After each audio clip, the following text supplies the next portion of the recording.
page 595. One of the truths you learn in prison is that the world is small, very small indeed. True, the GULag Archipelago, although it extended across the entire Soviet Union, had many fewer inhabitants than the Soviet Union as a whole. How many there actually were in the archipelago, one cannot know for certain. We can assume that at any one time, there were not more than 12 million in the camps. As some departed beneath the sod, the machine kept bringing in replacements. And not more than half of them were politicals, 6 million. Well, that's a small country, Sweden or Greece. And in such countries, many people know one another. And quite naturally, when you landed in any cell of any transit prison and listened and chatted, you'd be certain to discover you had acquaintances in common with some of your cellmates. And so D, after having spent more than a year in solitary confinement after Sukhanovka and Ryumin's beatings at the hospital, could land in a Lubyanka cell and give his name, and there, a bright chap named F could greet him. Aha, so now I know who you are. Where from? D shied away from him. You are mistaken. Certainly not. You are that very same American, Alexander T., whom the bourgeois press lied about, saying you had been kidnapped. And TASS denied it. I was free at the time and read about it. I love that moment when a newcomer is admitted to the cell for the first time. Not a novice who has only recently been arrested and will inevitably be depressed and confused, but a veteran sec. And I myself love to enter a new cell. Nonetheless, God grant I never have to do it again. With an unworried smile and an expensive gesture, hi brothers, I throw my bag on the bunks. Well, so what's new this past year in Turkey? We begin to get acquainted. Some fellow named Subarov of 58. At first glance, there's nothing remarkable about him, but you probe and pry at the Krasnoyarsk transit prison. A certain Makotkin was in its cell. Just a moment, wasn't he an Arctic aviator? Yes, they named an island after him in the Taimyr Gulf, and he's in prison for 5810. So does that mean they let him go to Dudinka? How do you know? Yes. Wonderful. One more link in the biography of man I don't know. I've never met him, and perhaps I never shall, but my efficient memory has filed away everything I know about him. Makotkin got a whole quarter, 25 years, but the island named after him couldn't be renamed because it was on all the maps of the world. It wasn't a GULag island. They had taken him on at the aviation Sharashka in Bolshevik, and he was unhappy there, an aviator among engineers, and not allowed to fly. They split that Sharashka into and Makotkin got assigned to the Taganrog half, and it seemed as though all the connection with him had been severed. In the other half of it, however, the Rubinsk, I was told that he had asked to be allowed to fly in the far north, and now I had just learned he had been given that permission. This was not information I needed, but I had remembered it all. After 10 days, I turned up in the same Turkey bath box. There are such lovely boxes in the Turkey, with faucets and small wash tubs, so as not to tie up the big bath chambers. As certain as art. I didn't know this art either, but it turned out he had been a patient in the Turkey hospital for half a year and was about to leave for the Rubinsk Sharashka. In another 3 days, the prisoners in the Rubinsk, too, a closed box where its sex are cut off from all ties with the outside world, would nevertheless learn that Macacan was in Dudinka, and they would also find out where I had been sent. Now this is the prisoner's telegraph system: attentiveness, memory, chance meetings, and this attractive man in horn-rimmed spectacles. He walked around the cell humming Schubert in a pleasant baritone. And youth again oppresses me, and the way to the grave is long. Sarpkin, Sergei Romanovich. But look here, I know you very well indeed. You're a biologist, a non-returnee from Berlin. How do you know? But after all, it's a very small world. In 1946 with Nikolai Vladimirovich Timofeyev Rosovsky. Oh, what a cell that had been in 1946. The memories of it returned. It was perhaps the most brilliant cell in all my prison life. It was July. They had taken me from the camp to the internal affairs. We arrived after lunch. They had taken me from the camp to the Butyrki on those mysterious instructions of the Minister of Interior Affairs. We arrived after lunch, but the prison was so overloaded that the reception processing took 11 hours. And it was not until 3 a.m. that, tired from the boxes, I was admitted to cell 75, lit by 2 bright electric light bulbs. Below the 2 domes, the whole cell slept side by side, restless because of the stuffiness. The hot July air couldn't circulate through the windows blocked by the muzzles. Sleepless flies kept buzzing, and the sleepers twitched when the flies lit on them. Some of the prisoners had put their handkerchiefs over their faces to keep the light out of their eyes. The latrine barrel smelled acrid. Everything decayed more quickly in such heat. 80 people were stuffed into a cell for 25, and this was not the limit either. Prisoners lay tightly packed together on the bunks to the left and right, and also on the supplementary planks laid across the aisle. And everywhere, feet were sticking out from under blankets, and the traditional Butyrki table cupboard was pushed back to the latrine barrel. That was where there was still a place of unoccupied floor, and that was where I lay down. And thus it was, whoever got up to use the latrine barrel before the morning had to step across me. When the order, "Get up," was given, shouted through the swilled trough and in the door, everything started to stir. They began to take up the planks from across the aisles and push the table to the window. Prisoners came up to interview me to find out whether I was a novice or a camp veteran. It turned out that 2 different waves had met me in the cell. The ordinary wave of freshly sentenced prisoners began being sent off to camp, and a reverse wave of camp inmates who were all technical specialists, physicists, chemists, mathematicians, design engineers, all being sent to unknown destinations, to some sort of thriving scientific research institutes. At this point I relaxed. The minister was not going to hang a new stretch on me. I was approached by a man who was middle-aged, broad-shouldered, yet very skinny, with a slightly aquiline nose. Professor Timofeyev Rosovsky, the president of the Scientific and Technical Society of Cell 75. Our society assembles every day after the morning bread ration, next to the left window. Perhaps you could deliver a scientific report to us.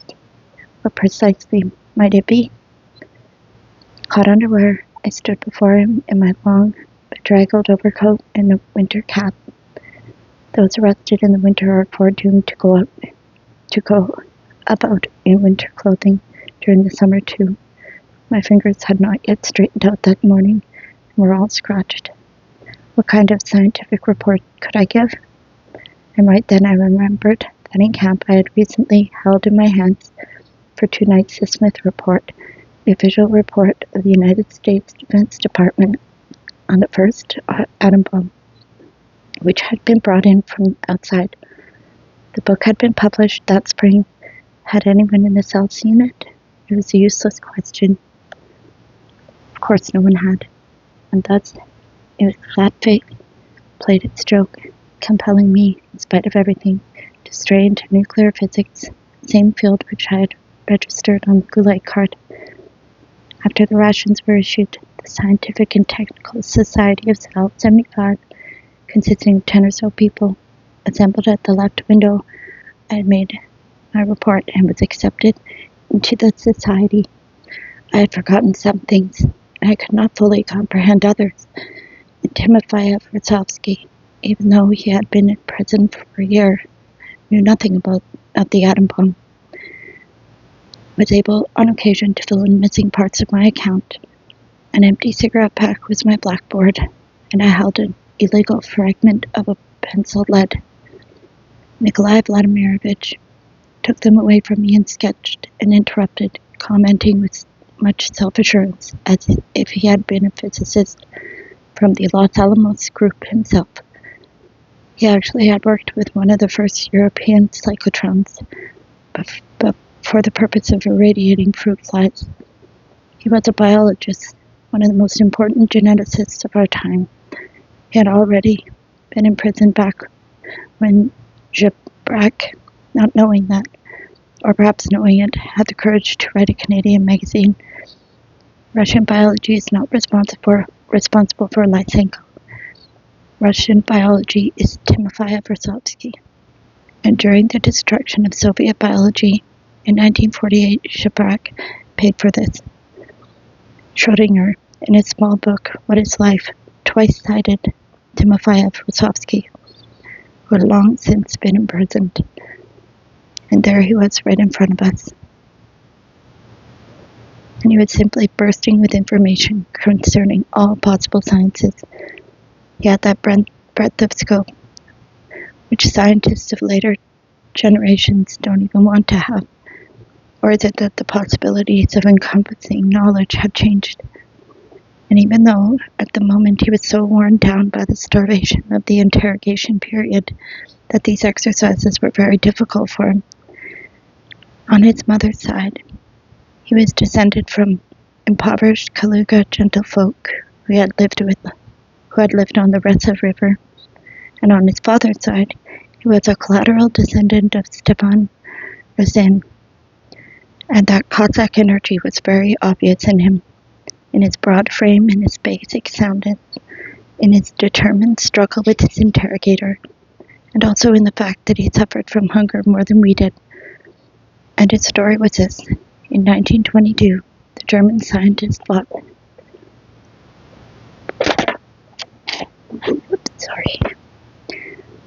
who had founded the Brain Institute of Moscow, had asked to have 2 talented graduate students sent abroad to work with him permanently, and that was how Timofeyev Rosovsky and his friend Sarapkin had been sent off on a foreign assignment with no time limit.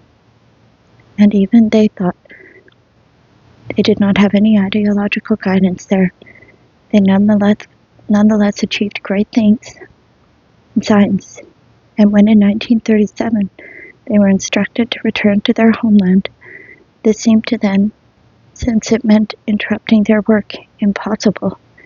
They could not abandon either the logical continuation of their own researches or their apparatus to their students, and no doubt they also couldn't do it because back in the motherland they would have been compelled to pour shit publicly all over 15 years of work in Germany, and only that would have earned them the right to go on existing. And would it have earned for them? And so they became non-returnees, remaining patriots nevertheless. In 1945, the Soviet Army Center Buk, a northeast suburb of Berlin, and Timofeyev Rosovsky and his entire institute joyfully welcomed them. And everything had worked out in the best possible way, and now he wouldn't have to be separated from his institute. Soviet representatives came to inspect it and said, put everything in packing cases and we'll take it all to Moscow. That's impossible, Timofeyev objected. Everything will die on the way. The installations have taken years to set up.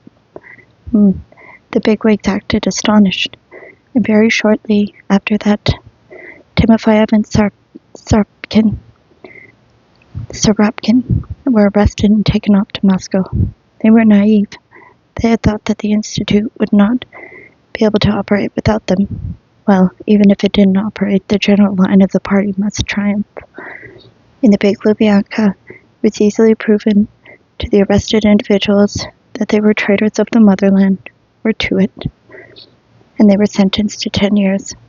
And now the president of the Scientific and Technical Society of Cell 75 took heart from the thought that he hadn't made any errors.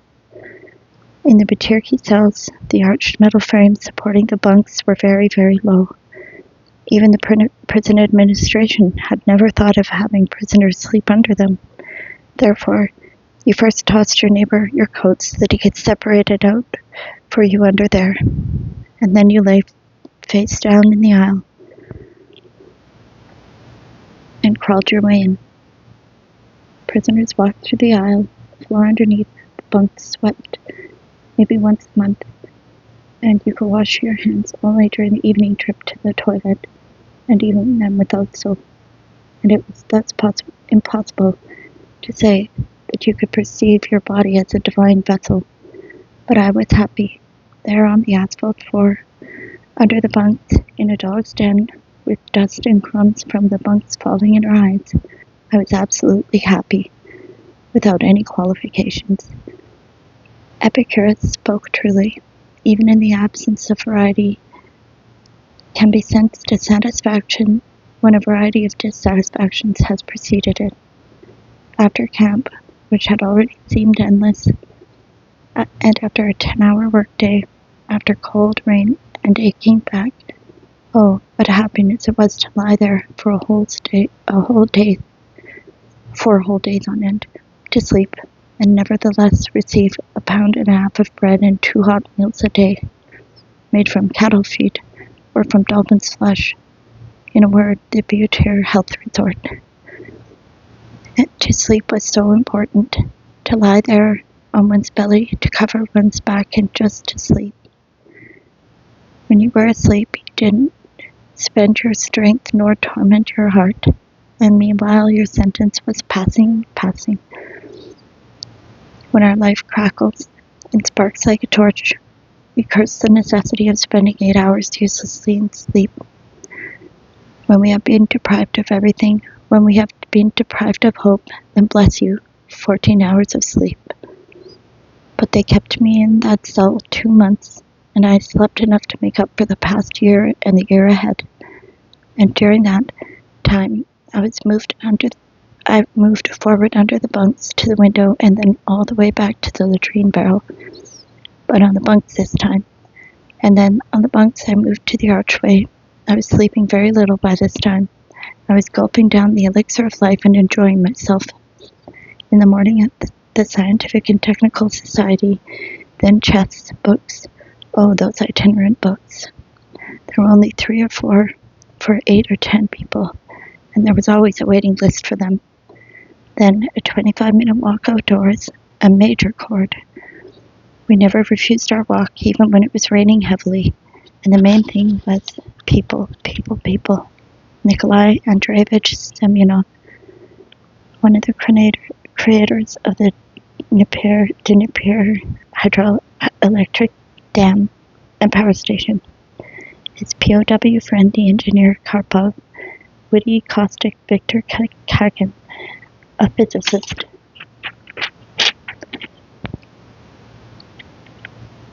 A musician and conservatory student, Vadya Klempner, a composer, a woodcutter and hunter from the Vyaka forest, and profound as profound as a forest lake, an Orthodox preacher from Europe, Yevgeny Ivanovich Divnich. He did not confine himself to theology, but condemned Marxism, declaring that no one in Europe has taken it seriously for a long time, and I defended it, because after all I was a Marxist. Even a year ago I would have confidently demolished him with quotations. However disparagingly, I would have mocked him. How disparagingly. But my first year as a prisoner had left its mark inside me, and just when had that happened, I hadn't noticed there had been so many new events, sites, meetings, that I could no longer say they don't exist. That's a bourgeois lie. Now I had to admit, yes, they do exist. And right at that point, my whole line of reasoning began to weaken, so they could beat me in our arguments without half trying. And again, the POWs kept coming and coming and coming.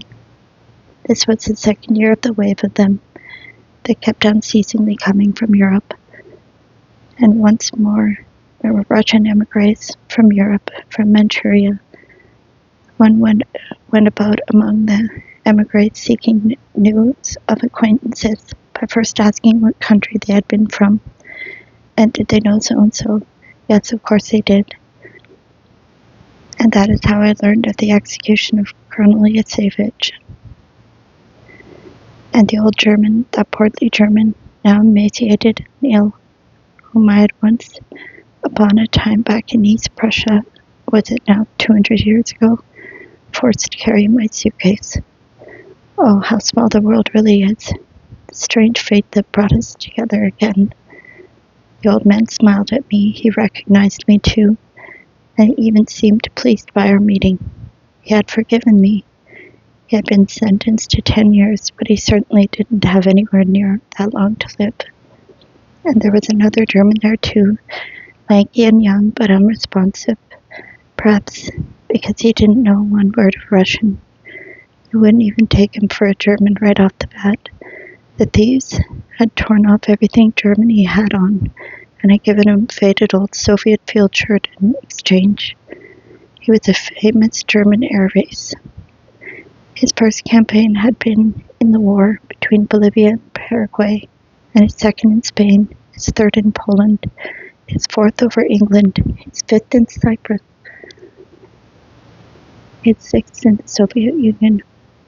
Since he was an ace, he could certainly not have avoided shooting down women and children from the air. That made him a war criminal, and he got a prison sentence and a muzzle of additional 5 years. And of course, there had to be one right-thinking person, like Prosecutor Kretov, in the cell. They were right to imprison all you counter-revolutionary bastards. History will grind up your bones for fertilizer. You're going to be fertilizer, you dog, they shouted back. No, they will reconsider my case, I am innocent. And the whole cell howled and seethed. And a gray-haired Russian language teacher stood up in the bunk, barefoot, and wrung his hands like a latter-day Jesus Christ. Children of mine, make peace with one another, my children. And they howled at him too. Your children are in the Bryansk forests. We are nobody's children. We are all we are. It's a sons of GULag. After dinner and the evening trip to the toilet, Mate cloaked the window muzzles, and the nagging electric lights below the ceiling lit up. Day divided the prisoners, and night drew them close together. There were no quarrels in the evening.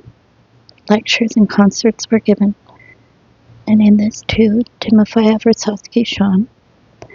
He spent entire evenings on Italy, Denmark, Norway, Sweden. The emigres spoke about the Balkans, about France. Someone delivered a lecture on Le Corbusier. Someone else delivered one on the habits of bees. Someone else on cocoa. This was when we smoked our lungs full. Smoke filled up the cell and hovered in the air like a fog, and there was no draft to pull it out the window because of the muzzles.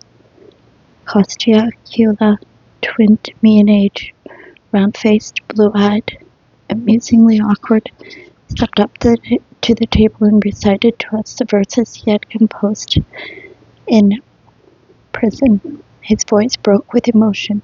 His verses were entitled, My First Food Parcel to my wife, to my son. When in prison, you strain to get by ear verses written in prison. You don't waste a single thought on whether the author's use of syllabic stress is faulty, or whether his lines end in assonances or full rhymes. These verses are the blood of your own heart, the tears of your own wife. The cell wept. In that cell, I myself set out to write verses about prison.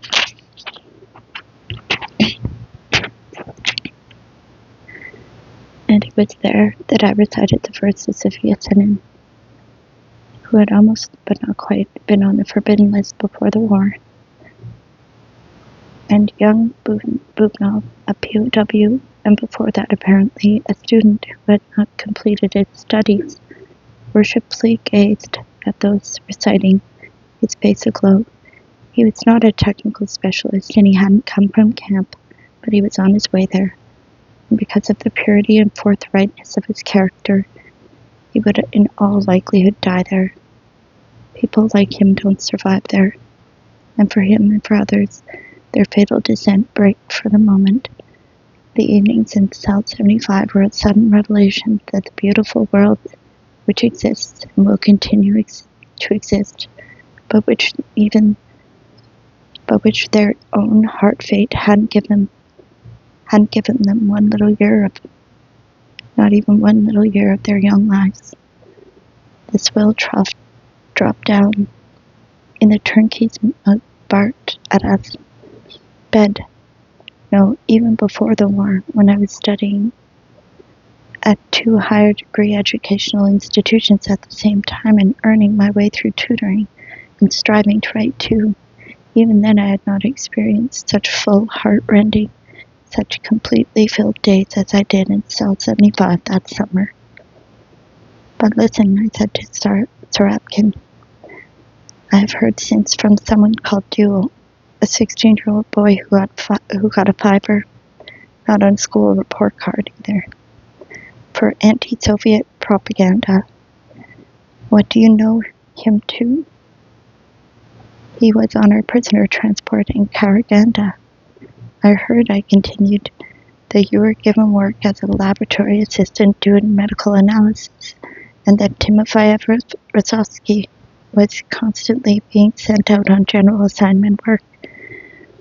Yes, and he grew very weak. He was half dead when they brought him from the Stolypin car here to Turkey, and he is in a hospital bed right now. And the fourth special department is issuing him cream and even wine, but it's hard to say whether he will ever get back on his feet again. Did the 4th Special Department summon you? Yes, they asked us whether we considered it might still be possible, after 6 months of Karaganda, to start setting up our institute here in the fatherland. And you, of course, agreed enthusiastically. Most certainly. After all, we have come to understand our mistakes, and besides, all the equipment wrenched from its original place and put into packing cases got here even without us. What dedication to science on the part of the MVD. May I ask for a little more Schubert? And Sarapkin saying softly, staring sadly at the window, his spectacles reflecting both their dark muzzle and their light upper sections. Then there's a journal poem here that I won't mutilate. Thank you for listening. I hope you had a nice Christmas. Good night.